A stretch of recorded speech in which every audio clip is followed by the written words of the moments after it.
Welcome back into the Motor Index, folks. And well, it is officially here. It is time for round two of the Kyle Larson double attempt. I guess you could almost call it round one, given how last year went with the rain coming to Indianapolis, pushing the start time of the Indy 500 back, and preventing Kyle Larson from getting to Charlotte for the start of the Coca Cola 600. Larson gets to gets back to Charlotte, and the same rain cell from Indianapolis hits the East Coast, and it ends the race in Charlotte. Hated it happening last year. I really wanted to see Kyle be able to do both races, but unfortunately he did not get to. But we got hopefully a second time to do it this year. So that's what we're here to talk about today. But please go ahead and like and subscribe if you guys don't mind, and stay tuned for a lot more NASCAR coverage after this, heading into this weekend and after this weekend. But yeah, let's get into it. So we all saw what happened last year with the rain. This year it's looking a little wary, but I think we're gonna get this in. I think. Friday for Carb Day in Indianapolis looks really good. Looks crystal clear. Sunday morning is the window we're, on pins and needles about. It is going to rain in Indiana. Whether that cell that is coming stays south or not, or drifts north, will completely determine how this thing goes. We do not want it to come north. And if it does, if it's early, that's fine. But that's another situation we need to avoid, is the track drying scenario. Because if it rains till noon, it's going to take probably 2 hours to get that track dry and ready to go. And Larson needs to be out of there probably. But if this race gets delayed at all, I think Larson's going to leave, which really, really sucks. And I listened to him on Pat McAfee. From the tone he gave on Pat McAfee compared to his words back a couple months or a month or two ago when he was on the Dale Jr. download, on McAfee yesterday, it sounded a lot more optimistic as far as would he try again next year to do this. Now, I don't know if this will become a regular thing or not. I would love for it to become a regular thing because I love talking about it, and I think it's awesome that a guy from our sport, NASCAR, is going to race in the biggest race in the world. So I hope he does that. But the way we do that is avoiding the rainstorm. And we cannot have any rain that morning because that track drying process is so long in Indianapolis. So that's enough talk about rain. I don't want to keep talking about rain because if I do, I'm going to jinx something here. Let's just knock on wood that no rain happens. It's been a pretty crazy month of May, honestly, for Kyle Larson out at Indy. 2 wrecks in practice and in practice. Qualifies 21st, actually, but because of the Penske penalties with Newgarden and Power going to the back of the field, he will start in 19th place. Same row that he would have. It's just he's going from the outside to the inside on row 7. I broke down some of these numbers here. So 6 winners of the Indianapolis 500 have come from position 19. Or, no, let me rephrase that. 2 winners have come from P19 starting position. That was Ryan Hunter-Reay back in 2014, and then the other one was, I believe, in like the 1950s. So that's not great news for Larson. But what is a little better news is 6 winners in the history of the race have come from row 7. 2, like I said, 2 from 19th. Diving a little deeper into these, starting position stats, from 2017 till now, only 2 winners outside of the top 5 have won the Indy 500. Those were Helio Castroneves starting in 8th back in 2021, and Joseph Newgarden started in 17th in 2023. Now, and then I can even go a little further than that. 2012 to 2016, every single winner in that time stretch, in that time frame, if you will, came from the teens. That was when the Ryan Hunter-Reay 19th place win came. So there's not a ton of historical precedent for doing it from the starting position that Larson will have, but it should at least be a little. It should be a. I don't know what the. I'm struggling to find a word. It should give Kyle Larson some hope that the the one recent 19th winner was kind of recent. So, but yeah, like I said, it's been a pretty crazy month of May. I would have liked to see him qualify a lot closer to what he did last year, qualifying inside the top five. Just obviously, like I just laid out for you, why important or how important that is. And I think you could also see how important that was in the race last year, as he was running sixth before he got that penalty.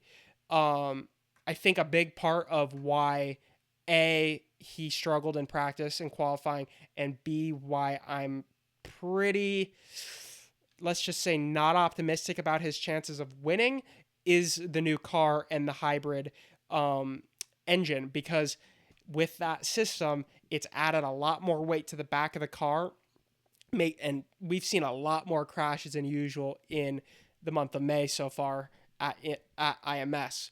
Um, I just think it's gonna be complete and total chaos at Indianapolis.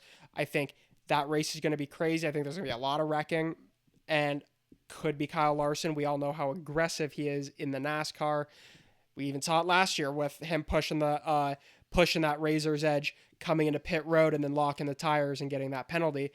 That's the type of things you got to do to win any of these races, but especially the Indy 500, where it is just on your toes 24/7. Everybody's going all out.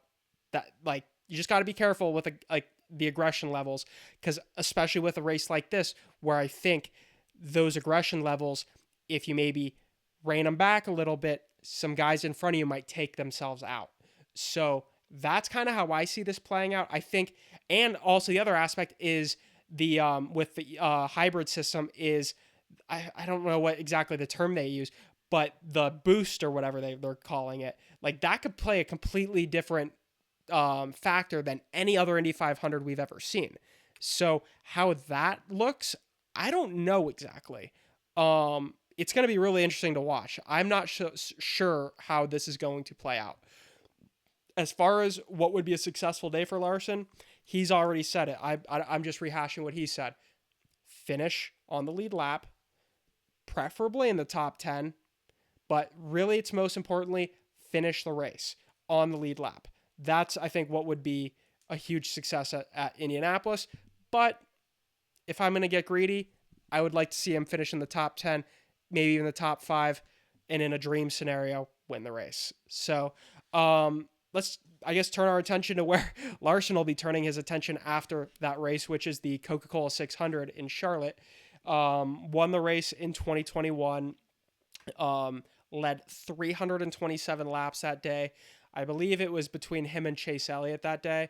But just look at Kyle Larson on these intermediates this year. He has been a monster on the intermediates. Just won in Kansas, getting May off to a hot start by doing that. And then, let's see here. Darlington took himself, before Darlington, Texas was in contention to win that race. Some late race restart chaos ensues and just doesn't go his way. That's racing. Before that, won Homestead. Darlington won Homestead in pretty convincing fashion. Very convincing fashion, actually. Homestead wrecks himself 5 laps into the race, non-existent the whole day. Did get that car back out there after going a bunch of laps down after repairing it in the garage, but would have liked to see what that car could have done in that crazy throwback scheme he did. But I would have expected him to run really well in that race. And then Las Vegas. Las Vegas, he had arguably the best car for most of that day. Gets on the wrong end of the strategy there at the end. Then it's Barry and Priest competing for the win. That's how racing goes. But the proof of the pudding is Kyle Larson on the intermediates. Maybe not the speed that somebody like Ryan Blaney's had, who is just dominating the passing statistics on every track, if you will, but especially at the intermediates. I think more than like doubling the next guy. Larson does not have those passing stats, But what Larson does have is those laps led stats. He is dominating at these racetracks, and I see no reason to think that he wouldn't do it here. But he's gonna have some stiff competition, as he always does. I mean, just look at Christopher Bell, just won the All Star race, had that race win streak earlier in the season, where he he probably should have won at Las Vegas, or at what was it? I don't remember exactly what happened to him at Phoenix, Christopher Bell. But this is not a Christopher Bell video. This is a Kyle Larson video. Um, but I'm actually picking Kyle Larson to win the race. I picked Kyle Larson before the season.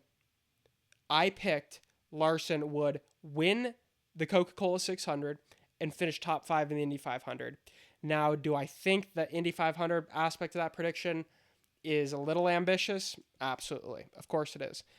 Do I think winning the Coca Cola 600 is an outlandish ask? Oh, absolutely not. I mean, the only reason it would be a pretty crazy thing is the fact that he had raced 500 miles that day before getting into the race car for 600 more miles. So that's the crazy part. But I am fully confident that Larson's going to be at very worst in contention to win that race, unless something happens and he gets taken out or he takes himself out. So, but yeah, I think if he's able to finish both races on the lead lap, would be a wildly successful day. If he does either inside the top 10, great. If he wins either of the two, hugely successful, massive story. So yeah, with that being said, that's where we're going to cut things off here. But thank you all so much for watching. Please like and subscribe and stay tuned for more content coming up. Thank y'all. God bless.